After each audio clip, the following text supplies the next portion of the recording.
A team is gathered around a table. Ideas are flying, voices overlap, everyone wants to be heard. And at the center, the leader is silent, listening, seemingly taking it all in. But then something unexpected happens. The leader doesn't follow the rule. They don't seek consensus.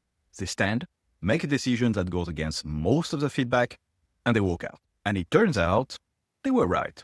You keep hearing that you need to listen more, to tune in, to empathize, to create space. And yes, listening is powerful. But what if we've taken this too far? What if always listening is quietly killing bold leadership? Today we explore something radical. Why the best leaders sometimes lead by not listening. Not out of arrogance, but out of clarity, courage, and purpose. But do listen to me for this video. Hey, my name is Greg from RenU. I'm a master coach helping people, teams, and organizations to know, design, and become themselves. RenU and I are here to help you live a life where you have control. Let's get something clear up front. Listening is essential in leadership. Emotional intelligence, psychological safety, empathy, all these thrive when a leader truly listens. In fact, models like Level 5 leadership and coaching-based leadership make listening the cornerstone of influence. Teams perform better when they feel heard. Innovation flourishes in inclusive environments. Morale goes up when people feel seen. But here is the paradox. The best leaders don't always listen. In fact, listening too much or listening to the wrong voices can dilute your vision, delay decisions, and create confusion in your team. Daniel Goleman identified 6 leadership styles, and 2 of them, in particular, directive and visionary, don't depend heavily on listening. These leaders lead by clarity, not consensus. They tune out the noise so they can stay aligned with a bigger purpose. Think of a sponge. It absorbs water, but only up to a point. Absorb too much and it starts leaking, dripping, falling apart. Great leaders know when to absorb and when to wring it out and act. So ask yourself, is your listening building direction or diffusing it? Let's do a mini exercise called the listening audit. Take 5 minutes and write down the 5 people you listen to most at work. Which of them consistently offer clarity versus confusion? Is there someone you're listening to out of fear, habit, or guilt, not value? It's not about being rude or closed. It's about selective and strategic listening. Listening with intention, not by default. Not every voice deserves your attention. And sometimes leadership means intentionally ignoring the noise, even when that noise comes from your own team. Let's go back to Daniel Goleman's 6 leadership styles.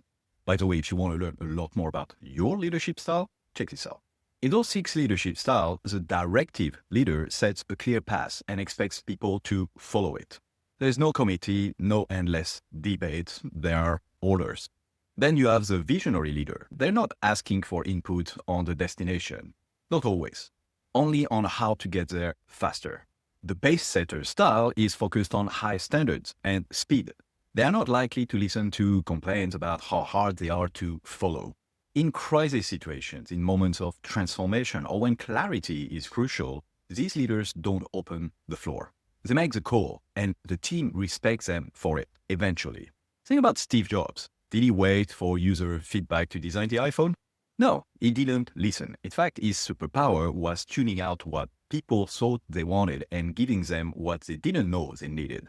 I'll look at the loved and hated Elon Musk. He often acts in total defiance of conventional wisdom and internal pushback. That's not always smart, but sometimes it's exactly what moves the needle. Think of a surgeon in an operating room. The team is watching, machines are beeping, voices are flying, but the surgeon doesn't turn to the nurse, "Do you think I should cut here?" No, they trust their training. Leadership is the same. When it's time to act, the moment for listening has passed. A coaching question for you. What decision am I postponing because I'm waiting for enough feedback or the right moment? Let's do a quick test, which is a clarity over consensus test. Think of a recent decision you hesitated on because you kept seeking input. Write down, what would I have done immediately if I hadn't asked anyone? Now ask, was all that listening useful or just a delay tactic? You like this video so far? Then you know what to do. Also subscribe and put on notifications if you want to receive content like this every week. Check out other YouTube videos from famous YouTube channels in the video description. It's always good to take a look at a topic through multiple lenses. Now let's get personal, because whether you listen too much or not enough is often wired into your personality. Some of us are naturally cautious. We overthink, overanalyze, overlisten. Others bulldoze through input like a tank. Neither is better, but both can backfire. Let's look at some well-known frameworks for personality understanding. The first one is DISC, and I've talked about DISC in this video here. Somebody with high S, steady, and C, conscientious types often struggle with over-listening.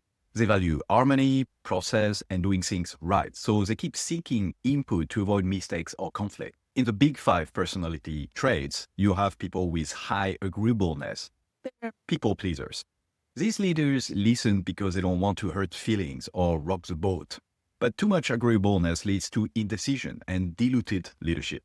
Not too far from the big 5, you have the MBTIs for Myers-Briggs type inventory. In this model, the types like INFJ or ENFJ tend to overvalue harmony and feedback. They listen so much they sometimes forget to act. It's like being a mirror, always reflecting, never leading. But here is the problem. Mirrors don't move things forward. They only reflect what's already there. Imagine a chef running the kitchen, but they ask the whole staff how to make every dish. Eventually, dinner never gets served. Too much listening equals paralysis, especially for leaders wired for caution or connection. So here is a moment to question yourself. How does your personality make you more likely to over-listen?